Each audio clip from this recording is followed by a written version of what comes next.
Salve, família vascaína! No momento que estou gravando esse vídeo, 2h45 da tarde, boa tarde, uma excelente segunda-feira, um dia abençoado para todos nós. Hoje é dia de Vasco contra Madureira, jogo ali pra gente garantir a nossa vaga na próxima fase do Campeonato Carioca, mas claro, né, família, o próximo jogo é que é um jogo importante, né?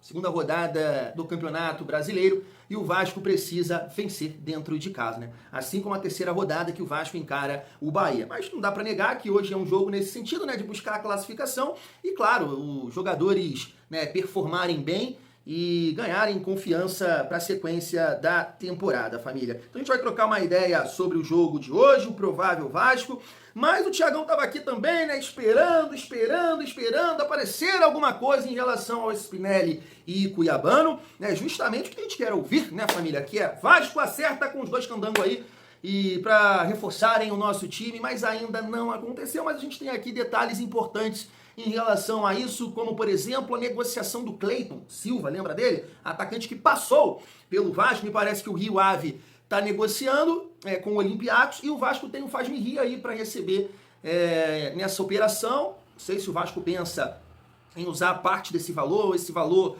para ajudar na negociação com o Cuiabano. A gente tem uma resenha aqui também sobre o Spinelli e muito mais, família, porque será... Ekrem Konur está comentando no dia de hoje que o Vasco, de fato, tem interesse no Cria. A gente vai resenhar sobre isso, além de falar um pouco aqui, família, do Fernando Diniz, porque eu acho, né, é uma matéria do Extra e deve ser do Gilmar Ferreira, falando da repercussão ali do chilique do Diniz na beira do gramado ali com os jogadores, né, internamente falando. Então chega aí que tem resenha nessa tarde de segunda-feira, mas antes, deixa eu te pedir aquela moral, se não for inscrito aqui no canal Vasco em Família, se inscreve, deixa o like, comenta, raipa o vídeo para fortalecer o trabalho do Thiagão. Família, deixa eu comentar com vocês aqui uma situação que eu tava vendo. Eu falo com vocês, né, que eu gosto de acompanhar futebol de um modo geral, porque eu acho que é importante, né? Agrega demais aqui no nosso conteúdo, nos nossos vídeos.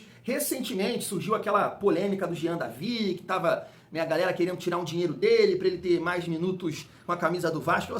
Eu achei essa história assim, sem pé nem cabeça. Isso não faz sentido nenhum, porque a gente viu o Jean Davi jogar. Falei, caraca, como é que a galera que criou uma polêmica em relação a isso? O Jean Davi é horroroso. Ele deixou a entender lá na entrevista no Chile que ele não teve tempo, que ele não jogou porque ele não honrou, pagou essa parada aí. Isso não faz sentido nenhum, gente, sabe? E um outro dia também eu vi, né, que o Palmeiras coloca o PH como uma possibilidade para uma eventual saída do Giai. E aí eu vi, cara, muito palmeirense criticar esse lateral argentino, né?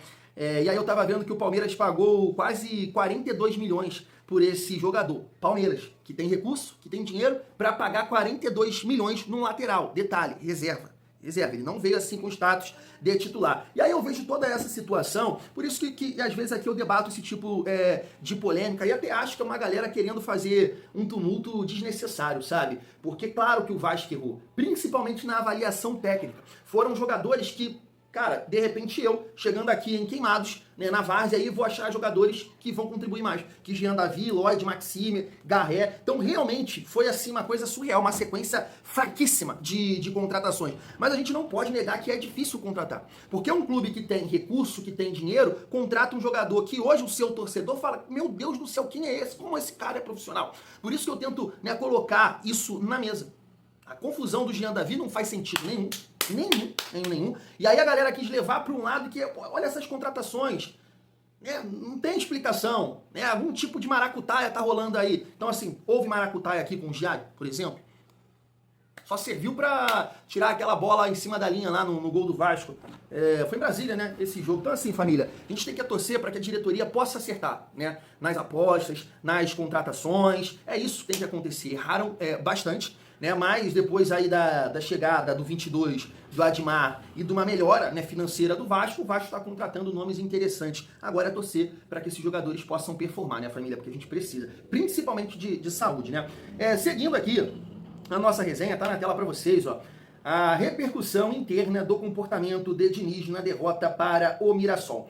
E aqui eu acho, né, que é o Gilmar Ferreira, tá pontuando a questão do apoio de Pedrinho e Felipe. E nada mudou em relação a isso. Isso me incomoda um pouco, tá, família? Não o ato em si, sabe? Eu acho que, claro, isso tem que ser analisado, né, entre os jogadores, a diretoria e a comissão técnica, porque não adianta o senhor Fernando Diniz ir na coletiva e falar que os jogadores é isso, os jogadores é aquilo, não, ele sabe, não é por aí. Você não pode colocar a sua vontade acima das pessoas, ou as suas ideias. Não foi você que tomou o esporro. É muito fácil o cara que fica gritando e berrando e colocando o cara ali numa situação difícil falar esse tipo de coisa. É muito fácil, né? É muito fácil. Diniz é um psicólogo de merda. Desculpa, tá, Diniz? Mas é muito fácil você chegar na coletiva e falar isso. Quem tomou o esporro não foi você. Não foi você. Então é muito fácil você colocar dessa forma. Então acho sim que deveria ter uma cobrança nesse sentido, que a cobrança tem que ser ali, ó, dentro do vestiário. Ninguém ia saber de merda nenhuma. Da forma que foi, ficou muito feio, na minha opinião. Além dos resultados, além da questão técnica, que na minha visão foi o principal ponto, tá? Foi o principal ponto. Eu comentei isso aqui com vocês. Não adianta você cobrar os jogadores se você coloca um time, né, peça ali individual, peça por peça, e o coletivo não consegue fluir. Não adianta, você vai ficar gritando, igual eu falei, teve um lance lá do jogo, que o Mirassol tava tocando a bola, e ele gritando com um 22 pro Coutinho, pro Nuno e pro Rojas pressionar. Não vai, mano. A coisa não vai fluir. Não vai acontecer. Aí tu fica fazendo cena, dando a entender que os jogadores estão, né, de corpo mole, e não é o caso, na minha opinião, principalmente entre esses três, porque existe uma dificuldade física ali. Então, o Pedrinho e o Felipe, eles não podem, né, passar pano o tempo todo pro senhor Fernando Diniz. Não pode, de forma nenhuma. O cara tem que ajustar. Não é possível, família, que o cara tenha essa cabeça aí, cara. Eu não consigo acreditar nisso. O Diniz é a pessoa mais arrogante do mundo. Se ele, né, tem isso na cabeça, que ele não erra. Ele não erra. Isso é uma coisa surreal, na minha modesta opinião. Agora, se o cara não tem, né, a consciência de que, poxa, coisas podem melhorar, atitudes, comportamento, estratégias, aí, mano, fica difícil acreditar na melhora, na evolução do Vasco. Até porque eu sou aqui, tava até vendo essa postagem aqui do Léo, ele comentando sobre o trabalho do Diniz, né, que é ruim, e citando os jogos, né, do nosso rival aqui, que só ganhou do Vasco. Né, 3 partidas depois da vitória sobre o Vasco, perderam 3 partidas. Fluminense, São Paulo e Corinthians. E aí o que me chama mais atenção aqui são as vitórias do Fluminense e do São Paulo, tá? Porque o Corinthians, família, eu acho que eu falo que o time do Corinthians é limitado, e acho, tá? Porque na minha visão o Vasco tinha totais condições de vencer o Corinthians na final da Copa do Brasil. Mas é um time realmente, cara, que gosta desse tipo de decisão, é um time que entrega, né, em momentos assim, campeão paulista sobre o Palmeiras, eliminou o Palmeiras, né, na Copa do Brasil, e aí vence o Flamengo agora. Então é um grupo de jogadores que gosta disso aí, né, que gosta desse tipo de confronto e mais uma vitória. Agora, Fluminense e São Paulo, isso me chama atenção, tá? Porque assim, família, na nossa carreira recente de torcedor, e vocês sabem muito bem do que eu tô falando, a gente vivia nesse dilema. Pô, vai cobrar treinador com esse nível aqui de jogador? Né? Lembra desse debate? Sempre foi um debate nos últimos anos. Como é que você cobra, né? Agora não vou lembrar aqui, os treinadores que passaram pelo Vasco com o Neto Borges, com o Léo Matos, com o Edmar, sabe? Times pavorosos disputando ali a Série A. Sempre houve esse debate. E a gente naquela, não tem que mandar embora porque dá pra tirar mais desses jogadores. E, né, no final de tudo, não importava. Porque o time era muito ruim. Então a gente tá hoje num debate que esse time do Vasco é frouxo. E eu acho que é frouxo. Só que esse time, família, são jogadores que têm um pouco mais de técnica, um pouco mais de talento. E isso não dá pra negar. Hoje o Cuesta é um cara que não passa confiança, mas ele é infinitamente melhor do que outros zagueiros que passaram pelo Vasco recentemente. Infinitamente melhor. Assim como o seu Robert Renan. E aí eu acho que o treinador ele tem que buscar alguma forma de potencializar esses jogadores. Posso te dar um exemplo aqui da partida que um cara fez ontem? Eu não vi o jogo assim, mas eu tô vendo muita gente elogiar e sei porque ele foi muito bem contra o Vasco também. Gustavo Henrique, zagueiro. Todo mundo conhece ele. Passou pelo rival aqui, já passou pelo revelado pelo Santos e atualmente tá aí, né, no Corinthians e ganhando títulos. Você acha que esse jogador grande, não é tão rápido, daria certo nesse estilo do Fernando Diniz? O Diniz com certeza ia falar, sim, daria. Porque todo mundo dá certo pro Diniz, só que os resultados não vêm. Você entende? Então, no sistema de jogo ali do Dorival, que é um time mais compacto, o Gustavo Henrique manda muito bem, família. Muito bem, tá sempre protegido, né? A defesa do Corinthians não tá exposta, diferente da defesa do Vasco. Que o Diniz, eu acho que gosta de jogadores mais técnicos, com uma boa mobilidade, para ter essa condição, né? De se recuperarem, de recomposição, mas a coisa não flui. Eu cito aqui pra vocês novamente aquela partida do Vasco contra o Cruzeiro. Cara, o Cuesta foi muito bem, assim como o Robert Renan. Então acho que o Diniz ele precisa dar um passo para trás nessa filosofia dele. Não adianta ficar batendo nessa tecla que o time vai melhorar, que o time vai trabalhar, que o time vai treinar dentro da filosofia dele. Poxa, dá um passo para trás, cara. Tenta algo novo. E eu não tô falando aqui para ele abrir mão do estilo de jogo, poxa, troca de passe, movimentação, mas principalmente nessa questão da fase defensiva, porque não é normal, gente. Não é normal. Como é que o Fluminense consegue competir e mandar bem no Campeonato Brasileiro com um time que, pô, a gente viu na semifinal da Copa do Brasil e o próprio São Paulo todo bagunçado, mano. Todo bagunçado, tá aí competindo. Então, assim, o trabalho tá muito ruim de fato. Quando você olha para a grama do vizinho e vê a forma que os adversários competiram com o nosso rival, e aí beleza, tem um lado da frouxidão, que o time do Vasco é mais frouxo para encarar eles, não dá para negar, mas também tem a falta de tato, cara, do nosso treinador. Tá muito ruim o trabalho, muito ruim, porque ele continua batendo numa coisa que a coisa não tá fluindo, os jogadores não estão se adaptando, e aí tá se criando isso. Tá se criando essa cobrança ali sobre os atletas, né? Que jogadores que eu tô falando aqui, eu não tô defendendo. Só que eu acho que dá pra tirar mais deles. Dá pra tirar. O Cuesta tá me decepcionando. Mas então vamos proteger mais esse cara? Deixar uma defesa mais, né, certinha, sem essa coisa aloprada que o Vasco joga?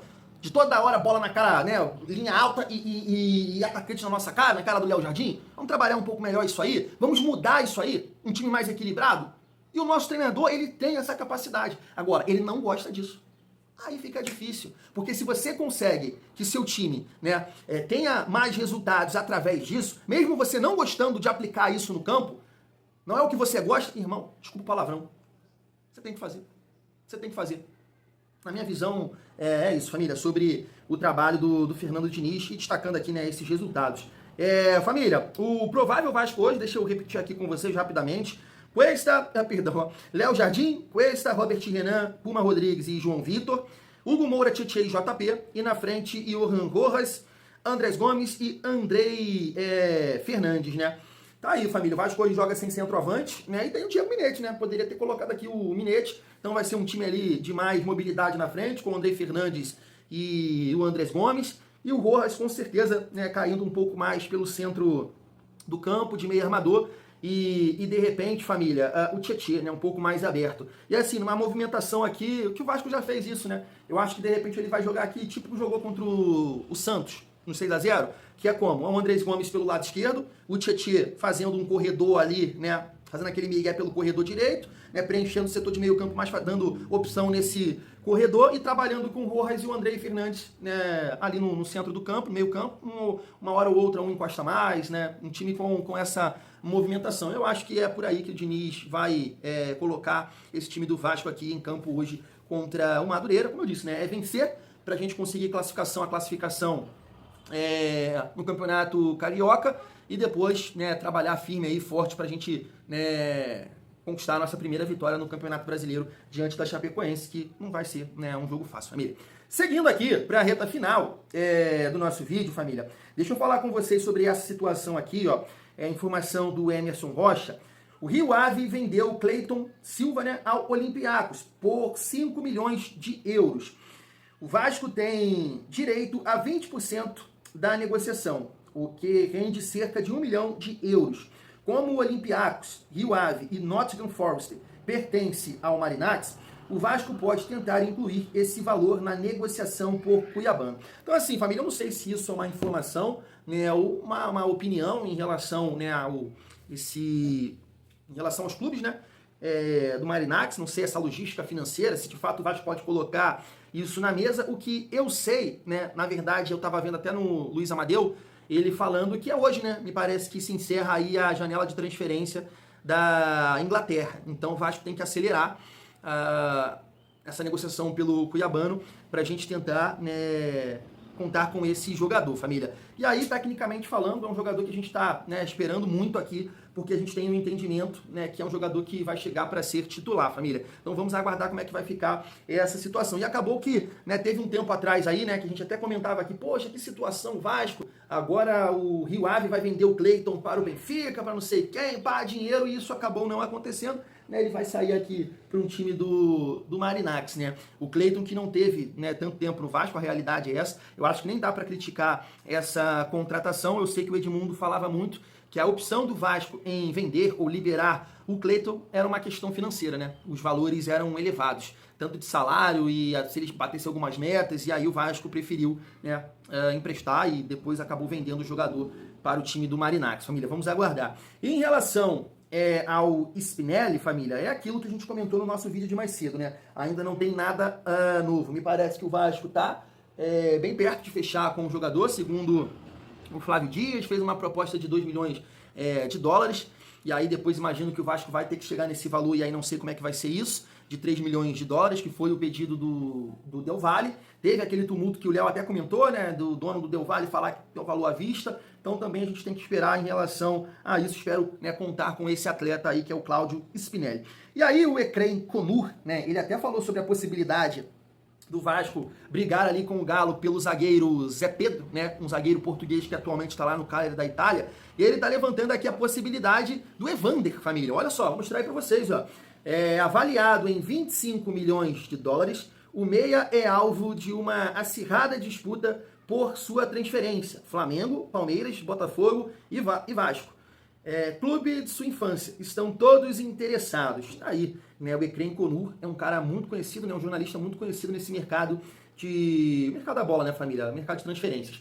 Mas assim, né, tecnicamente falando, cara, eu não daria esse valor, e nem acho que o Vasco vai fazer isso. Qualquer negociação dessa magnitude, o Vasco, né, busca empréstimo, e aí, né, estender isso, opção de compra, bater metas, e acho que, né, só nesse sentido o Vasco não conseguiria essa contratação, porque é um jogador, como eu disse, né, muito valorizado nos Estados Unidos. Eu tava vendo o Rafael Navarro, cara, Rafael Navarro, aquele atacante que passou pelo Botafogo, Palmeiras, eu acho que é Rafael Navarro mesmo. E aí o Cantarelli pergunta pra ele, pô, e lá os brasileiros que estão se destacando? Aí ele cita, pô, Evander joga muito, não sei o quê, Evander, pô, tá acabando com a liga, e cita o Gabriel Peck também, né? Então um jogador muito valorizado. E aí, mesmo o Vasco, vamos supor o seguinte, mesmo o Vasco tendo esse valor pra colocar na mesa, poxa, eu não daria nunca.